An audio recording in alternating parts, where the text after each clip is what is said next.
Good evening, boxing fans, and welcome back. Am I the only one who's fired up for the heavyweight championship bout between Anthony Joshua and Wladimir Klitschko? This is Rummy's Corner. On April 29th, IBF heavyweight champion Anthony Joshua will square off against former world champion Wladimir Klitschko. In addition to Joshua's IBF strap, the vacant WBA title will also be up for grabs. This is an interesting matchup, and make no mistake, history is not on Wladimir's side here. In the rich history of heavyweight boxing, former champions over the age of 35 don't tend to fare well when trying to regain a portion of the heavyweight title. When Bob Fitzsimmons was 39 years old, he became the first former heavyweight champion to try and regain the title, but his efforts once again fell short in his rematch against conqueror James J. Jeffries, who stopped Fitzsimmons with an 8th round knockout. When he was just shy of 37 years old, former heavyweight world champion Gentleman Jim Corbett failed to regain the crown when he suffered a 10th round stoppage loss at the hands of the very same James J. Jeffries. James J. Jeffries himself was 35 years old and hadn't fought in nearly 6 years when he came out of retirement to try and recapture the title against champion Jack Johnson. Like his two former victims, Jeffries was also unsuccessful and failed to regain the throne. Johnson stopped him in round 15. Joe Louis was 36 years old when he came out of retirement to challenge then reigning champion, his successor, Ezzard Charles. The Brown Bomber was the favorite going in, but even the great Joe Louis fell short, decisively losing a 15-round unanimous decision at the hands of Charles. Jersey Joe Walcott, he was 39 years old when he lost his immediate rematch against Rocky Marciano. Walcott was unable to put forth the same type of spirited effort he had their first go-around, and Jersey Joe got knocked out by The Rock in round 1. A cloud of mystery still surrounds the true age of Sonny Liston, but for our purposes here, we'll assume he was at least 35 years old when he suffered a first-round stoppage loss at the hands of conqueror Muhammad Ali in their immediate rematch. Muhammad Ali was 36 years old when he had an immediate rematch against his conqueror, Leon Spinks. This was the very first instance of a former heavyweight world champion over the age of 35 successfully regaining a portion of the heavyweight crown. Muhammad Ali defeated Leon Spinks by a 15-round unanimous decision. When Muhammad Ali came out of retirement 2 years later to challenge Larry Holmes, he was then 38 years old, but this time the magic was gone.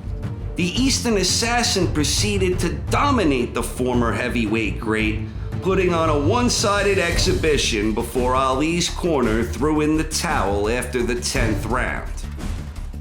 Larry Holmes received 4 separate opportunities to regain the heavyweight championship when he was over the age of 35, and he fell short all 4 times. First, when Holmes was 36 years old, he lost a controversial split decision in his immediate rematch against conqueror Michael Spinks.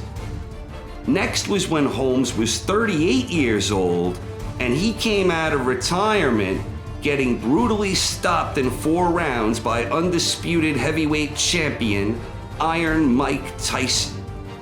The third time, Holmes was 42 when he lost a decisive 12-round unanimous decision against Evander Real Deal Holyfield. And the fourth and final time, a 45-year-old Larry Holmes dropped a razor-thin unanimous decision when he went up against WBC champion Oliver McCall. Big George Foreman, he was 42 years old when he fought competitively in a losing effort against undisputed champion Evander Holyfield, who was awarded a unanimous decision victory against Foreman. Big George got another chance when he was 45 years old, and this time he shocked the boxing world when he stopped unified WBA IBF champion Michael Moore. Foreman knocked Moore out in round 10, making him the oldest fighter to ever capture the heavyweight title. This was in 1994, and this was only the second time in history that a former champion over the age of 35 had regained a portion of the heavyweight throne. Evander Holyfield got 5 cracks at regaining the title over the age of 35. The first time was when Holyfield was 37 years old, and he won a controversial unanimous decision in his first bout with John Ruiz to win the vacant WBA title. The next time, Holyfield was 39 years old when he had the rubber match in his trilogy against John Ruiz. This one was ruled a draw, so Holyfield fell short and Ruiz retained the WBA title.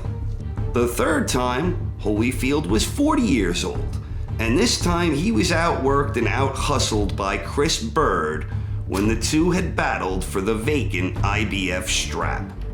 Byrd was awarded a unanimous decision victory in that one, and then Holyfield got a fourth chance when he was just shy of 45, and this time he dropped a unanimous decision against WBO title holder Sultan Ibragimov. The fifth and final chance for Holyfield came when he was 46 years old, and he took on WBA champion Nikolai Valuev. Holyfield found himself on the losing end of a majority decision in this one, although it should be noted that this was a controversial decision that most observers felt Evander had done enough to win. Iron Mike Tyson was just shy of 36 years old when he had his long-awaited showdown against heavyweight champion Lennox Lewis. Lewis thoroughly outclassed Tyson before ultimately stopping him in the 8th round. Lennox Lewis was 36 years old when he had his immediate rematch against conqueror Hasim Rahman, and Lewis avenged his knockout loss with a tremendous highlight reel knockout of his own when he stopped Rahman brutally in round 5. Vitali Klitschko, Vladimir's brother, he was 37 years old when he came out of retirement to challenge WBC champion Sam Peter. Dr. Iron Fist dominated Peter en route to scoring an 8th round stoppage. This was just the 5th time that a former champion over the age of 35 had successfully reclaimed a portion of the championship. Shannon Briggs was 38 years old when he suffered a one-sided unanimous decision loss against the elder Klitschko brother in an absolutely brutal affair. Hasim Rahman was 37 years old when he was stopped in round 7 against Wladimir Klitschko, and he was 39 years old when he was stopped in just 2 rounds against Alexander Poviekin for his little WBA trinket. Then we had the fight between 2 former champions, 36-year-old John Ruiz and 35-year-old Nikolai Valuev. These two competed for the vacant WBA strap. Valuev defeated Ruiz by unanimous decision to win back the WBA belt, and then John Ruiz, he would fall short once again when he was 39 years old and he suffered a 9th round stoppage loss against David Hay. So when it comes to former heavyweight champions over the age of 35 trying to regain a portion of the heavyweight title, historically, this usually doesn't work out well. Wladimir will be 41 when he faces Joshua, and for former heavyweight champions over the age of 40 trying to win back the heavyweight title, only one man in history has ever succeeded in doing so, that being Big George Foreman. Making matters even less favorable for Klitschko, he's been out of the ring for over a year since he suffered his one-sided loss at the hands of Tyson Fury. The ageless warrior, Bernard Hopkins, he tried doing something like this recently when he returned to action more than a year after suffering a lopsided loss at the hands of Sergey Kovalev, and that didn't work out well at all for Hopkins, who was literally knocked out of the ring by his much younger foe, Joe Smith Jr. Beyond all that, it seems to me as if Wladimir is far less effective utilizing his once dangerous jab and his left hook, and that in addition to these types of natural deteriorations that come along with aging, it also appears as if Klitschko has slipped into some pretty bad habits following the death of his Hall of Fame trainer, Emanuel Stewart. Klitschko does, however, hold a number of significant advantages over the younger champion. For starters, Klitschko has more professional experience, and more importantly, he has far more big fight experience. For Joshua, this will be just his fourth championship bout, and it will also be his first professional fight against someone who is proven at the elite level. For Klitschko, if you include his WBO reign, this will be his 29th championship fight. Another advantage for Klitschko is the fact that in just 18 professional fights, Joshua has never fought past round 7. He's never had to go deep into a hard and grueling fight. Whereas Klitschko, on the other hand, he's gone past 7 rounds 18 times. That's the same as the number of total fights that Joshua has had as a professional. This is a huge advantage for Wladimir, and even more importantly, Klitschko has gone the full 12 rounds on 8 separate occasions. Klitschko was victorious in 7 out of those 8 fights that went 12, with the lone loss coming in his most recent bout when he was outclassed by Tyson Fury. I believe there is one key factor that will ultimately determine the winner of this matchup, and it all boils down to who will do a better job at controlling the range and dictating the distance. This is an area where I believe Wladimir has another huge advantage over Joshua. Wladimir is very methodical in his approach. He doesn't throw many punches, and the punches he does throw are carefully timed and selected. In other words, Wladimir does not like letting his hands go unless he's extremely confident that he will either find the target or create an opening that he can immediately try to exploit. This is the main reason why Klitschko had so much trouble with Fury. Tyson Fury's awkward, herky-jerky style involving all kinds of movement, this left Wladimir confused and befuddled.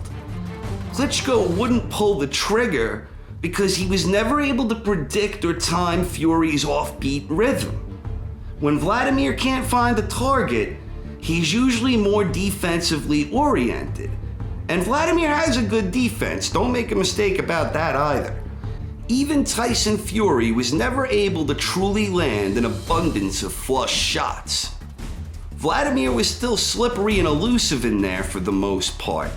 It's just that Fury was more slippery, more elusive, more active, and most importantly, more in control of the action. The types of things that cause Wladimir the most trouble with Fury aren't the type of things that Joshua does especially well. Joshua might be more explosive than Klitschko and Fury, and perhaps he's even more athletic than those two. But Joshua has more of a traditional rhythm.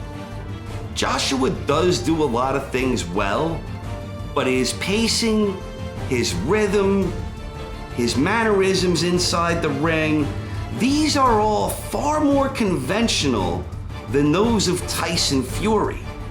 Joshua actually employs more of a traditional style, and that's exactly the type of boxer that Wladimir has typically excelled against in the past. Fury made Klitschko fight his fight, and in doing so, Fury made Klitschko extremely uncomfortable and unsure of himself. But for this matchup, if Joshua is able to make Klitschko fight his fight, that type of clash, I think that type of clash eerily favors the type of fight that Wladimir usually prefers. So even if Joshua does make Klitschko fight his fight, this isn't something that is likely to result in Klitschko being as uncomfortable or as uncertain of himself as he was in the case against Tyson Fury. It will, instead, I believe, actually play into Vlad's favor, where I expect Klitschko will be more effective offensively, more effective defensively, and that this will be predicated on his proven track record to dominate the battle of the range. As far as my official prediction, I truly do like Wladimir Klitschko in this matchup. I think he's got a little bit more left in the tank than people seem to think. And I think the things that troubled him against Fury, I don't think these are the type of things that Joshua brings to the table. I'm expecting Vlad to win the battle of the range and to dictate the fight at more his type of style. And I think Klitschko's either going to win by a clear points decision or a late stoppage. So officially, I'm going to say my pick is Wladimir Klitschko, 11th round stoppage victory against Anthony Joshua. I could very well be wrong. In fact, I'm wrong just as often if I'm right, if not more so. But whatever happens, I hope we get a hell of a heavyweight scrap, because I have to admit, it's been quite a while since I've been this fired up for a heavyweight showdown. This is Rummy. Thank you for tuning in. Hope you enjoyed the episode, and if you did, please subscribe to my channel. And if you're already subscribed to my channel, thank you very much for your continued support. Enjoy the fight, everyone, and good night.